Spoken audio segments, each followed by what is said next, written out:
அனைவருக்கும் வணக்கம். ஒட்டுமொத்த ராஜஸ்தானே ஆடி போயிருக்கு. காங்கிரஸ் உட்பட பொதுமக்கள் உட்பட பல கட்சிகள் இன்னைக்கு ரோட்டில் இறங்கி போராட்டம் பண்ணுறாங்க. காரணம் 13 வயசான ஒரு சிறுமிக்கு நடந்த பாலியல் வன்கொடுமை. 1 இல்லை 2 இல்லை, சுமார் 30 ஆண்கள் 5 நாட்களாக அந்த சிறுமியை நாசம் பண்ணியிருக்காங்க. ஆனால் அதில் முக்கியமாக கவனிக்க வேண்டியது என்னென்னா, அப்படிப்பட்ட ஒரு கொடுமை அந்த சிறுமிக்கு நடக்கிறதுக்கு ஒரு காரணம் கூட அந்த சிறுமி தான். ஏன்னா அவங்க செஞ்ச ஒரு சிறு தவறு தான் இது எல்லாத்துக்கும் காரணம். உங்கள் வீட்டில் ஒரு சின்ன பிள்ளை இருந்தாங்கன்னா கண்டிப்பாக பாருங்கள். ஏன்னா அவங்க என்ன தவறு பண்ணாங்கன்னு தெரிஞ்சுக்கிட்டால் மட்டும்தான் நாளைக்கு நம்ம வீட்டில் இது நடக்காமல் நம்ம பார்த்துக்க முடியும். என்ன நடந்துச்சுன்றதை தெளிவாக பார்க்கலாம்.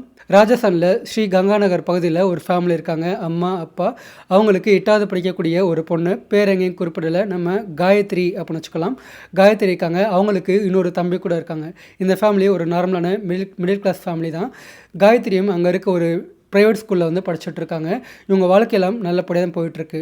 அதே மாதிரி தான் கடந்த ஜூன் 18, 2026 காயத்ரி வழக்கம் போல் ஸ்கூல் போயிட்டு திரும்ப வீட்டுக்கு வராங்க. அங்கே போய் தன் ட்ரெஸ் எல்லாம் மாற்றி முடிச்சுட்டு சாப்பிட்டுட்டு அம்மா கிட்ட, நான் இந்த மாதிரி என் ஃப்ரெண்டு வீட்டுக்கு படிக்க போகிறேம்மா அப்படின்னு சொல்கிறாங்க. அந்த ஃப்ரெண்டு வீடு எங்கே இருக்குன்னா பக்கத்தில் இருக்க விஜயநகர் அப்படின்ற ஏரியாவில் இருக்குது. அது ஸ்ரீ கங்காநகர்லேருந்து சுமார் 1 கிலோமீட்டர் தாண்டி இருக்குது. நடந்தே போயிட்டு வந்துடலாம். கொஞ்சம் பக்கத்தில் இருக்குது. அது மட்டும் இல்லாமல் காயத்ரிக்கு அந்த ஃப்ரெண்டு வந்து ரொம்ப க்ளோஸ் ஃப்ரெண்டு, அடிக்கடி போயிட்டு வர இடம் தான். ஸோ அதனால் காயத்ரி அம்மாவும் சரி சொல்கிறாங்க. இப்போ சாயந்தரம் ஒரு 5 மணி வாக்கில் காயத்ரி தன் ஃப்ரெண்டு வீட்டுக்கு நடந்தே வந்து போகிறாங்க. தன் ஃப்ரெண்டு வீட்டில் புக்கெலாம் இருக்கும் இல்லையா, ஸோ அதனால் இது எடுக்காமல் அவங்களே மட்டும் சிம்பிளாக நடந்து போகிறாங்க. படிப்பெல்லாம் முடிச்ச பின்னாடி நைட் ஒரு 10:15 மணி போல் காயத்ரி தன் ஃப்ரெண்டு வீட்டிலேருந்து தன் அப்பாவுக்கு வந்து கால் பண்ணுறாங்க. இந்த மாதிரி படிப்பெல்லாம் முடிச்சிட்டேன்ப்பா, நானே கிளம்பி வந்துடுறேன் அப்படின்னு அவங்க அப்பாவுக்கு வந்து கால் பண்ணி சொல்கிறாங்க. அவங்க அப்பா வந்து வழக்கமாக வேலை முடிச்சுட்டு திரும்ப வீட்டுக்கு போகிறதுக்கு 10:45, 11 மணி அந்த மாதிரி லேட் டைம் ஆகும். அவங்க அம்மா மட்டும் தான் வீட்டில் இருப்பாங்க. வீட்டில் வேறு பைக்கும் கிடையாது. அதனால் இந்த சின்ன பொண்ணு நடந்து போகிறது வழக்கம். ஸோ அதே மாதிரி தான் தாப்பாக்கும் கால் பண்ணி சொல்லிடுறாங்க. அம்மாவுக்கும் இன்ஃபார்ம் பண்ணிடுறாங்க. இதுக்கடுத்து டைம் வந்து போயிட்டே இருக்குது. 10:30 மணிக்கு, அதாவது 10:15 கால் பண்ணுறாங்க. டைம் வந்து போயிட்டே இருக்குது. 10:30 மணி ஆகுது, 10:45 ஆகுது. அப்போ கூட அந்த பொண்ணு வீட்டுக்கு வரவே இல்லை. சரி வந்துருவோன்னு அவங்க வீட்டில் அவங்க அம்மாவும் வெயிட் பண்ணிகிட்டே இருக்காங்க. அதுக்குள்ளேயும் பார்த்தோன்னா காயத்ரியோட அப்பாவே வீட்டுக்கே போயிட்டார் வேலை முடிச்சு. அப்போது காயத்ரி அம்மா, இல்லைங்க பொண்ணுன்னு வரல, நீங்கள் போயிட்டு வேணால் பைக்கில் போய் கூட்டு வாங்க அப்படின்னு சொல்லிட்டு தன் கணவனை வந்து டைரெக்டாக அந்த காயத்ரியுடைய ஃப்ரெண்டு வீடு எங்கே இருக்கோ அந்த பாதை நோக்கி அனுப்பிடுறாங்க. வர வழியில் எங்கேயாவது இருந்துச்சா வந்துட்டு இருந்தாலும் பிக்கப் பண்ணிக்கலாம் அப்படின்னு. ஆனால் போகிற வழியில் பார்த்தோன்னா எங்கேயுமே காயத்ரி காணோம். காயத்ரியுடைய அப்பாவும் நேராக காயத்ரியுடைய ஃப்ரெண்டு வீட்டுக்கு வந்து போயிடுறாரு. அங்கே போய் கேட்கும்போது, இந்த மாதிரி காயத்ரி கிளம்பி அப்போயே போயிட்டு அங்கிள் இன்னும் வரலையா அப்படின்னு அவங்களும் சொல்கிறாங்க. தெரியாதபடி சொல்கிறாங்க. அதை கேட்ட உடனே காயத்ரி அப்பாவுக்கு பயம், பதட்டமெல்லாம் அதிகமாகுது. ஏன்னா வர வழி ஃபுல்லாக பார்த்துட்டே வந்தார். எங்கேயுமே காயத்ரி காணோம். அதே மாதிரி இங்கேயும் காயத்ரி இல்லை. அப்போனா காயத்ரி எங்கே போயிருப்பா அப்படின்னு பயம் அதிகமாகுது. காயத்ரி கையில் ஃபோன் கூட இல்லை. ஸோ தன் பொண்ணை எங்கேயுமே கான்டாக்ட் பண்ண முடியல. அவருக்கு பயம் அதிகமாகிட்டு திரும்ப அந்த வழி ஃபுல்லாக தேட ஆரம்பிக்கிறாரு. ஆனால் எவ்வளோ தேடினாலும் காயத்ரி காணோம். வீட்டுக்கு போனாலும் வீட்லேயும் காயத்ரி இல்லை. அதே மாதிரி காயத்ரி அம்மாவும் பயந்து போகிறாங்க. தன் பொண்ணு எங்கே போனால் அவளுக்கு என்னாச்சுன்னு பயம் அதிகமாகிட்டே இருக்குது. ஏன்னா ஒரு சின்ன பொண்ணு இல்லையா. உடனே அவங்க 2 பேரும் சேர்ந்து தேட ஆரம்பிக்கிறாங்க. அதே மாதிரி தெரிஞ்சவங்க வீடு, காயத்ரியுடைய மற்ற ஃப்ரெண்டுங்க வீடுன்னு எல்லா வீட்டுக்கும் கால் பண்ணி கேட்டு பார்க்குறாங்க. முடிஞ்ச இடத்துக்கு நேரிலே போகிறாங்க. ஆனால் எங்கே போய் கேட்டு பார்த்தாலும் காயத்ரியை பற்றி யாருக்கும் எதுவும் தெரியலை. இதுக்கடுத்து அவங்க என்ன பண்ணுறாங்க, நைட் ஒரு 11:30 மணி போல் டேரெக்டாக ஸ்ரீ விஜயநகர் பகுதியில் இருக்க போலீஸ்கிட்ட போயிட்டு, இந்த மாதிரி எங்களுடைய 13 வயசான பொண்ணு வந்து ஃப்ரெண்டு வீட்டுக்கு போனால், ஆனால் அவள் திரும்ப வரல, காணாமல் போயிட்டா சார், கண்டுபிடிச்சி கொடுங்கன்னு ஸ்டேஷனில் கதறி அழுகிறாங்க. ஆனால் அங்கே ஸ்டேஷனில் ஆட்களை வந்து அதை கண்டுக்கவே கிடையாது. ஆனால் போலீஸ்காரங்க ரொம்ப அலட்சியமாக, நீங்கள் போயிட்டு வேறு எங்கேயாவது தேடி பாருங்கள், அப்படி இல்லைன்னா அந்த பொண்ணுக்கு வேறு யாராவது பாய் ஃப்ரெண்ட் இருக்காங்கன்னா கொஞ்சம் கேட்டு பாருங்கள் அப்படின்னு ரொம்ப அலட்சியமாக ஒரு மாதிரி பதில் சொல்கிறாங்க. அதை கேட்ட உடனே பேரண்ட்ஸே ஷாக் ஆகுறாங்க. ஏன்னா பெரும்பாலும் அந்த ஸ்டேஷன் மட்டும் கிடையாது, எங்கே போனாலுமே இந்த மாதிரி ஒரு சின்ன பிள்ளை, ஒரு பெண் பிள்ளை வந்து காண போனாங்கன்னா ஃபஸ்ட்டு போலீஸ் சொல்கிற விஷயம், பாய் ஃப்ரெண்ட்ஸ் யாராவது இருக்காங்களா தேடி கேட்டு பாருங்கள் அப்படின்னு சொல்லுவாங்க. ஏன்னா இப்போ இருக்க சின்ன பிள்ளைங்க 13 வயசு 14 வயசுலேயே பிள்ளைங்களாம் அந்த மாதிரி பண்ணுறது ரொம்ப ட்ரெண்ட் ஆகி போச்சு. ஸோ அந்த மாதிரி யாராவது இருக்காங்களான்னு கேட்டு பாருங்கள் சொல்கிறாங்க. இந்த பேரண்ட்ஸும் வேறு ஒன்றும் சொல்ல முடியாமல் திரும்ப வந்து அவங்களால எவ்வளோ தூரம் என்கொயரி பண்ண முடியுமோ, கேட்டு பார்க்க முடியுமோ அங்கெல்லாம் அலைஞ்சு பார்க்குறாங்க. ஆனால் எங்கே தேனாலுமே அந்த சின்ன பிள்ளையை காணோம். அதனால் வேறு வழி இல்லாமல் திரும்ப அடுத்த நாள் காலையில் மறுபடியும் அதே ஸ்டேஷன் போகிறாங்க.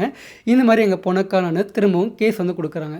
அப்போ தான் அந்த போலீஸ்காரங்க அந்த கேஸ் எடுத்துக்கிட்டு எஃப்ஐஆர் பதிவு பண்ணி அவங்களுடைய இனிஷியல் என்கொயரி வந்து ஆரம்பிக்கிறாங்க.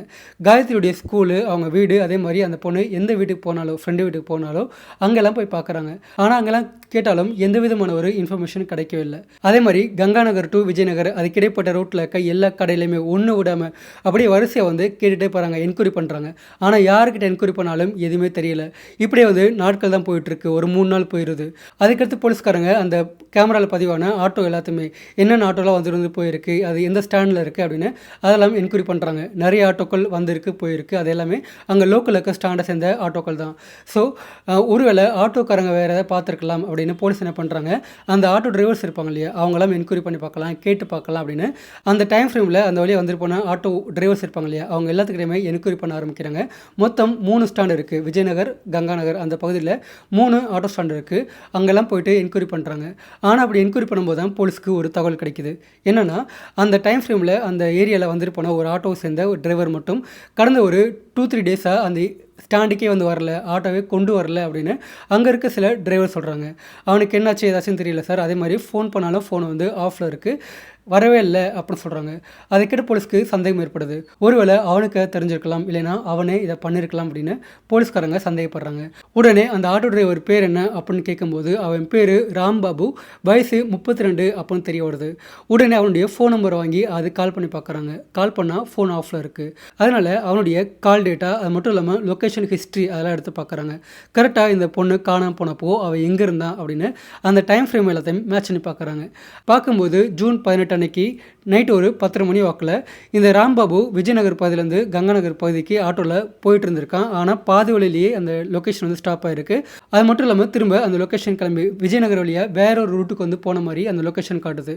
அவள் எதுக்காண்டி பாதி தூரம் வந்துட்டு திரும்ப போனான், அது மட்டும் இல்லாமல் எதுக்காண்டி இப்போ ஃபோன் ஆஃபில் இருக்குது அப்படின்னு போலீஸ்க்காங்க சந்தேகம் ஏற்படுது. உடனே என்ன பண்ணுறாங்க, அவனுடைய கரண்ட் லொக்கேஷன் லாஸ்ட்டாக ஃபோன் எங்கே ஆஃப் ஆச்சு, இப்போ அவன் எங்கே இருப்பா அப்படின்னு டேரெக்டாக அவனுடைய அட்ரஸ் வாங்கி கலெக்ட் பண்ணி அவனுடைய வீட்டுக்கே போகிறாங்க. வீட்டுக்கு போனால் வீட்டில் ஆள் கிடையாது.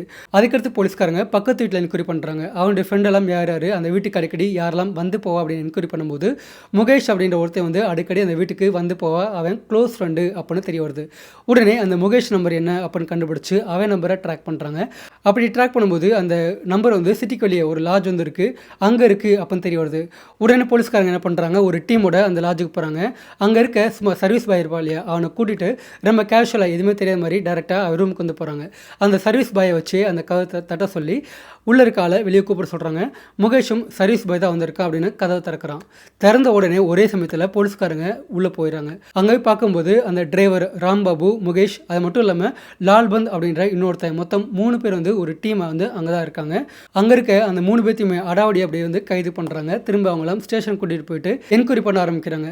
பேசிக்காக போலீஸ்காரங்க என்கொயரி பண்ணும்போதே இவங்க தான் எல்லாத்தையும் பண்ணாங்க அப்படின்ற மாதிரி தான் சொல்லி என்கொயரி பண்ணுவாங்க. அதே மாதிரி தான் அவங்ககிட்டையும் அந்த பொண்ணு காணாமல் போனப்போ நீ தான் அங்கிட்டு போயிட்டு வந்திருக்க, அதே மாதிரி ஒரு லொக்கேஷனும் அங்கே தான் காட்டுது. கடைசி ஒரு 3 நாளாக இதுக்காண்டி ஸ்டாண்டுக்கு வரல, இதுக்காண்டி ஃபோன் ஆஃபில் இருக்குது, இந்த லாட்ஜில் இதுக்காண்டி தங்கியிருக்க, நீ தான் அந்த பொண்ணை கடத்து கொண்டு போனேன்னு எங்களுக்கு நல்லா தெரியும், அந்த பொண்ணு இப்போது எங்கே இருக்குது, என்ன பண்ண அப்படின்னு அவங்க ஸ்டைலில் அடித்து என்கொயரி பண்ணுறாங்க. அப்படி என்கொயரி பண்ணும்போது டிரைவர் ராம்பாபு அதே மாதிரி கூட இருக்க அந்த 2 ஆட்கள் அவங்க எல்லாருமே உண்மை ஒத்துக்கிறாங்க. அது மட்டும் இல்லாமல் சார் நான் தான் அந்த மாதிரி பண்ணேன், ஆனால் இப்போ அந்த பொண்ணு எங்கே இருக்கான்னு எனக்கு தெரியாது, ஆனால் நான் கால் பண்ணி சொல்லிடுறேன், கால் பண்ணி கேட்டு சொல்கிறேன் அப்படின்னு அவன் ஒரு நம்பருக்கு கால் பண்ணுறான். ஆனால் அந்த நம்பரில் கால் வந்து இன்னொரு ஆளுடைய நம்பர் கொடுக்குறாரு, அவன் இன்னொரு ஆளுடைய நம்பர் கொடுக்குறான். இப்படி மொத்தம் 3-4 ஆட்களை தாண்டி ஒரு அட்ரஸ் கிடைக்கிது, ஒரு லாட்ஜுடைய அட்ரஸ் கிடைக்கிது. ஜாய் இன் அப்படி சொல்லக்கூடிய ஒரு லாட்ஜு. அந்த லாட்ஜில் இப்போ கரண்ட்டாக அந்த பொண்ணு இருக்காங்க அப்படின்னு தெரிய வருது. இதெல்லாம் கேட்ட பிறகு போலீஸ்காரங்க ஒரு பெரிய டீமே ஃபார்ம் பண்ணிவிட்டு டேரெக்டாக அந்த லாட்ஜுக்கு வந்து போகிறாங்க. அந்த லாட்ஜில் மொத்தம் 24 அறைகள் இருக்குது.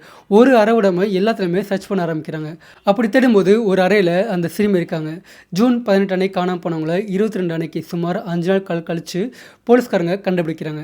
ஆனால் போலீஸ்காரங்க அந்த சிறுமியை காயத்ரியை பார்க்கும்போது அவங்க இருந்த நிலைமை ரொம்ப ரொம்ப மோசமாக இருந்துச்சு.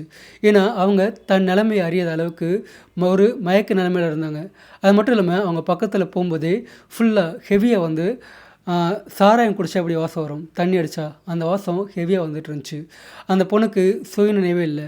உடனே அங்கே இருக்க பெண் போலீஸ்காரங்க அந்த சிறுமியை தூக்க முடியல, அந்த பொண்ணால் கண்ணு முழிக்க முடியல, பேச முடியல, ஃபுல்லாக அந்தளவுக்கு வீக்காக இருக்காங்க.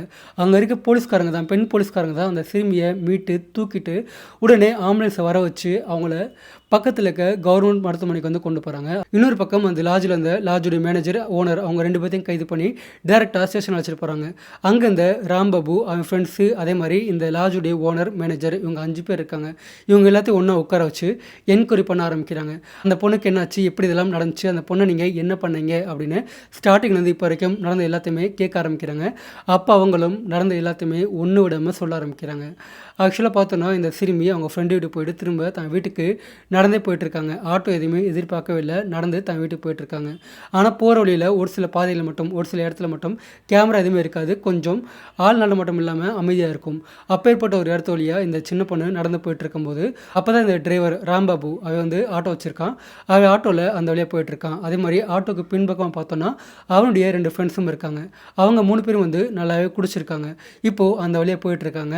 இந்த சிறுமி யாரும் இல்லாத ரோட்டில் தன்னந்தனியாக நடந்து போயிட்டு இருக்க பார்த்த உடனே அவங்க பிளான் பண்ணிட்டாங்க. ராம்பாபு நேராக அந்த ஆட்டோவை சின்ன பொண்ணு பக்கத்துலேயே கொண்டு போயிட்டு, நீ யாருமா இந்த நேரத்தில் எங்கே போயிட்டுருக்க, இது யாருமே இல்லாத ரோடு, கொஞ்சம் சேஃப்லாம் இருக்காது, நீ ஆட்டோவில் இரு, நான் உன்னை ட்ராப் பண்ணுறேன் அப்படின்னு சொல்லிட்டு அந்த சின்ன பொண்ணுக்கிட்ட காயத்ரி கிட்ட வந்து சொல்கிறான். காயத்ரியும் அதை நம்பி அந்த ஆட்டோவில் ஏறுறாங்க. யாருமே இல்லாத ரோட்டில் ஒரு ஆட்டோவில் 3 ஆம்பளைங்க மட்டும் தான் இருக்காங்க. அவங்க ஒரு சின்ன பொண்ணு இத்தனைக்கும். ஆனாலும் அந்த ஆட்டோ டிரைவரை நம்பி, சொன்ன வார்த்தை நம்பி ஆட்டோக்குள்ளே அவங்க ஏறுறாங்க. அப்படி ஏறின உடனே உள்ளே இருக்க முகேஷ், அதே மாதிரி லால்பந்த் அவங்க 2 பேருமே அவங்களுடைய வேலையை காட்டுறாங்க. இந்த சிறுமுடியை வாயை பற்றி கைகாலெல்லாம் பிடிச்சிட்டு, கொஞ்சம் திணற முடியாதபடி நல்லா பிடிச்சிட்டு, ஆட்டோவுக்கு 2 சைட்லேயும் ஸ்க்ரீன்லாம் இருக்குது. அந்த ஸ்க்ரீன்லாம் அவுத்து விட்டுட்டு யாருக்கும் தெரியாதபடி உள்ளே இருக்க லைட்டு கொண்டு எல்லாத்தையும் ஆஃப் பண்ணிடுறாங்க. ஸோ இப்போ உள்ளே யார் இருக்கா, யார் உட்காந்துருக்கான்னு கூட யாருக்கும் எதுவும் தெரியாது. உள்ளே இந்த காயத்ரியை கடத்திட்டு அவங்க என்ன பண்ணுறாங்க, ஆட்டோவை திருப்பிட்டு டேரெக்டாக பக்கத்தில் இருக்க இன்னொரு லாட்ஜ் வந்து இருக்குது, அந்த லாட்ஜுக்கு போகிறாங்க. அதே மாதிரி அந்த லாட்ஜுடைய ஓனரையும் இந்த ராம்பாபுக்கு ரொம்ப நல்லா தெரியும். அந்த லாட்ஜுடைய ஓனர் ஒரு ரவுடியும் கூட. அதே மாதிரி பெண்கள் விஷயத்தில் கொஞ்சம் அப்படி இப்படி இருப்பான். நிறையா இல்லீகல் எல்லாம் பார்த்துட்ருக்கான். அந்த லாட்ஜுக்கு இந்த சின்ன பொண்ணை அவன் கடத்தி கொண்டு போகிறான். அந்நேரம் பார்த்தா அந்த லாட்ஜில் பார்த்தோன்னா அந்த லாட்ஜில் இருக்க மேனேஜர் அந்த லாட்ஜெலாம் பார்த்துட்டு இருக்காள். அதே மாதிரி அந்த லாட்ஜுடைய ஓனர் 2 பேர் வந்திருக்காங்க. அவங்கக்கிட்ட வந்து இந்த மாதிரி பொண்ணை கூட்டு வந்திருக்கேன்னு சொன்ன உடனே அவங்களும் சரி சொல்கிறாங்க.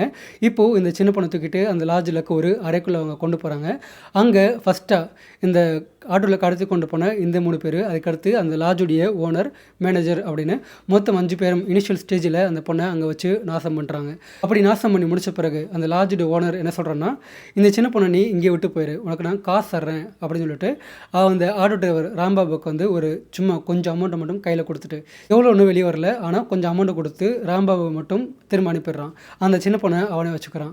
இப்போ இந்த லாட்ஜ் ஓனர் என்ன பண்ணுறான், அந்த சின்ன பொண்ணை காயத்ரியை கைமாற்ற ஆரம்பிக்கிறான். காசுக்காண்டி கிடையாது, ஃப்ரெண்ட்ஷிப் காண்டி.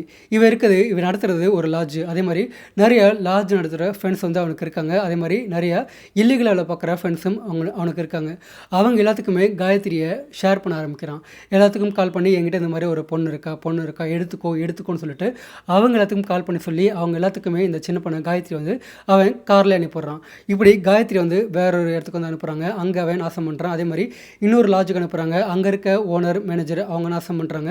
அங்கேருந்து இன்னொரு லாட்ஜு, அங்கேருந்து இன்னொரு லாட்ஜு அப்படின்னு சுமார் 10க்கும் மேற்பட்ட லாட்ஜுக்கு வந்து அந்த சின்ன பொண்ணை, ஒரே சிட்டி தான், 10க்கும் மேற்பட்ட லாட்ஜில் அந்த பொண்ணை வந்து கைமாற்றி அங்கே இருக்க ஆம்பளைங்க எல்லாருமே நாசம் பண்ணுறாங்க. 18ஆம் தேதி நைட்டு அந்த சின்ன பொண்ணு காணாமல் போனாங்க. 22ஆம் தேதி ஈவினிங் தான் வந்து அவனை கைது பண்ணுறாங்க. அது வரைக்கும் சுமார் 5 நாட்களில் 10க்கும் மேற்பட்ட லாட்ஜில் அந்த சின்ன பொண்ணை கைமாற்றிருக்காங்க. 30க்கும் மேற்பட்ட நபர்கள் வந்து அந்த சின்ன பொண்ணை மாறி நாசம் பண்ணுறாங்க. இதுலேயும் இன்னொரு கொடுமை என்னென்னா, அவங்க ஒரு சின்ன பொண்ணு, ஒரு பச்சை உடம்பு, அவங்கெல்லாம் நாசம் பண்ணி முடித்த பிறகு பெயின்ன்றது ரொம்பவே ஜீரணிக்க முடியாத அளவுக்கு ரொம்ப அதிகமாக இருக்கும். அந்த பெயினை அந்த பொண்ணு தாங்கிக்கணும், காயத்ரி தாங்கிக்கணும் அப்படின்றதுக்காண்டி என்ன பண்ணுறாங்கன்னா, அந்த சிறுமிக்கு சாராயத்தை ஊற்றி கொடுக்குறாங்க. தண்ணி அடிக்க வச்சு, தண்ணியை வாய்க்குள்ளே வச்சு ஊற்றி விட்டு போதையிலே வச்சுருக்காங்க. ஏன்னா அப்போ தான் பெயின் தெரியாது, வலி தெரியாது அப்படின்னு. கொஞ்சம் கூட கேப்பே கூட இல்லை. மாற்றி நாசம் பண்ணுறதுனால திரும்ப சரக்கை உள்ளே ஊற்றி விட்டுட்டே இருக்காங்க. அந்த பொண்ணை மயக்க நிலைமையில் வச்சுருக்காங்க. இத்தனைக்கு மொத்தம் 5 நாளைக்கு சேர்த்து வெறும் 5 முறை மட்டும்தான் அந்த சின்ன பொண்ணுக்கு சாப்பாடே கொடுத்துருக்காங்க. அது பாவப்பட்டோ இறக்கப்பட்டோ வந்து கொடுக்கல. தான் பண்ணுற அந்த காரியத்துக்கு அந்த பொண்ணு கொஞ்சம் தெம்பாக இருக்கணும், அந்த வழியெல்லாம் தாங்கணுன்ற ஒரு கெட்ட எண்ணத்தோட அந்த பொண்ணுக்கு அந்த மாதிரி சாப்பாடு கொடுத்து தண்ணியும் ஊற்றி விட்டு போதையில் வச்சுருக்காங்க. அந்த சிறுமி அதெல்லாம் அந்த வாயிலே சொல்ல முடியல. அவ்வளோ வேதனையும் அந்த 5 நாளாக அனுபவிச்சுட்டு இருந்திருக்காங்க. நிறைய பேர் கை மாறி அந்த சின்ன பொண்ணோட உடம்புல பார்த்தோன்னா ஏகப்பட்ட காயங்கள், கீரண காயம் இருக்குது, கடிச்ச காயம் இருக்குது. அங்கங்கே அதாவது அழுத்துவாங்க இல்லையா, அந்த மாதிரி அழுத்தின காயங்கள் இருக்குது. அந்த உறுப்புகள் ரொம்ப டேமேஜ் ஆகிருக்கு. ஏன்னா ஒரு சின்ன பொண்ணு இவ்வளோ கொடுமையும் அந்த காயத்ரிக்கு வந்து பண்ணியிருக்காங்க. இது எல்லாத்தையுமே அந்த 5 பேர் போலீஸ்காரங்க கைது பண்ண அந்த 5 பேரும் சொல்கிறாங்க. இது எல்லாமே கேட்ட போலீஸ்காரங்க அவங்க சொன்ன அந்த லாட்ஜ் ஒன்று விடாமல் யாரை கைமாற்றினாங்க அப்படின்னு எல்லா லாட்ஜுடைய நம்பர் யாரெல்லாம் பண்ணாங்க அந்த மாதிரி அப்படின்னு எல்லாத்துடைய கான்டாக்டும் எடுத்து எல்லா லாட்ஜுடைய அட்ரஸும் வாங்கிட்டு டேரெக்டாக அங்கே போகிறாங்க. இவங்க சொன்ன எல்லா ஆட்களையுமே கிட்டத்தட்ட 10க்கும் மேற்பட்ட ஆட்களை வந்து கைது பண்ணுறாங்க. நாசமானது 30 ஆட்கள். ஆனால் அதெல்லாம் தெரிஞ்சு நிறைய பேர் தலைமறைவாயிட்டாங்க. இருந்தாலும் 10 பேர்த்துக்கும் மேலே கைது பண்ணுறாங்க. இது மட்டும் இல்லாமல் இதில் பெரும்பாலான லாட்ஜுக்கு பார்த்தோன்னா உரிமம்ன்றதே கிடையாது, லைசன்ஸே கிடையாது. எல்லாமே இல்லீகலாக ரன் ஆகிட்டுருக்கு. இன்னொரு பக்கம் இந்த விஷயம்லாம் வெளியே வந்த போது நிறையா பேரண்ட்ஸு இந்த ராஜஸ்தானில் இருக்க பொதுமக்களாகட்டும் அரசியல் கட்சிகளாகட்டும் அவங்களாம் ரோட்டில் இறங்கி போராட்டம் பண்ணுறாங்க. ஏன்னா 1 இல்லை 2 இல்லை சுமார் போலீஸ்காரங்க அந்த மாதிரி என்கொயரி பண்ணும்போது தான் ராஜஸ்தானில் மட்டும் சுமார் 100க்கும் மேற்பட்ட லாட்ஜுகள் வந்து லைசன்ஸே இல்லாமல் செயல்படுது அப்படின்ற ஒரு மிகப்பெரிய உண்மை வந்து வெளியே வருது. ஒரு பக்கம் போராட்டம் போயிட்டுருக்கு, அதே மாதிரி இன்னொரு பக்கம் அந்த பொண்ணுக்கு நீதி கிடைக்கணும், அந்த பொண்ணை அந்த மாதிரி நாசம் பண்ணவங்கள உடனடியாக தூக்கில் போடணும் அப்படின்னு பொதுமக்களாகட்டும் கட்சிக்காரங்களாகட்டும் எல்லாரும் போராட்டம் பண்ணிகிட்டு இருக்காங்க. இன்னொரு பக்கம் காயத்ரிக்கும் சிகிச்சை கொடுத்துட்ருக்காங்க. அவங்க பேரண்ட்ஸும் கதறி அழுதுட்ருக்காங்க. நிறைய மக்கள் காயத்ரியோட பேரண்ட்ஸை குத்த சொல்ல ஆரம்பிக்கிறாங்க. சொல்லப்போனால் அவங்க சொல்கிறது உண்மையும் கூட. ஏன்னா 13 வயசான 8வது படிக்கக்கூடிய ஒரு சின்ன பொண்ணை வெளியே சுமார் 1லேருந்து 1.5 கிலோமீட்டர் தூரம் தாண்டி தான் வந்து வீடு வந்து இருக்குது. அந்த வீட்டுக்கு நடந்தே போயிட்டு நடந்தே வந்துடுவாங்க. அது கேஷுவல், அது அவங்க வந்து வழக்கமாக என் பொண்ணு வந்து போயிட்டு வரும் அப்படின்னு அவங்க ரொம்ப சாதாரணமாக சொல்கிறாங்க. அப்படிப்பட்ட ஒரு சின்ன பொண்ணை இந்த காலத்தில் பெண் பிள்ளைங்களுக்கெல்லாம் என்ன நடந்துகிட்ருக்குன்னு எல்லாத்துக்குமே நல்லாவே தெரியும். அப்படிப்பட்ட ஒரு சூழ்நிலை இருக்கும்போது, அப்படிப்பட்ட ஒரு ஊரில் இருக்கும்போது எப்படி நீங்கள் உங்கள் பொண்ணை வந்து அவ்வளோ ஈஸியாக வெளியே விட போனீங்க, எப்படி வெளியே விட்டீங்க? நைட்டு ஒரு 10:30 மணிக்கு அந்த பொண்ணு கிளம்பி வீட்டுக்கு வரான்னா போய் கூப்பிட்டு வர மாட்டீங்களா? இல்லை அங்கே இருக்க சொல்லி அப்போ வேலை விட்டு வந்த பிறகு கூப்பிட்டு வர சொல்ல மாட்டீங்களா?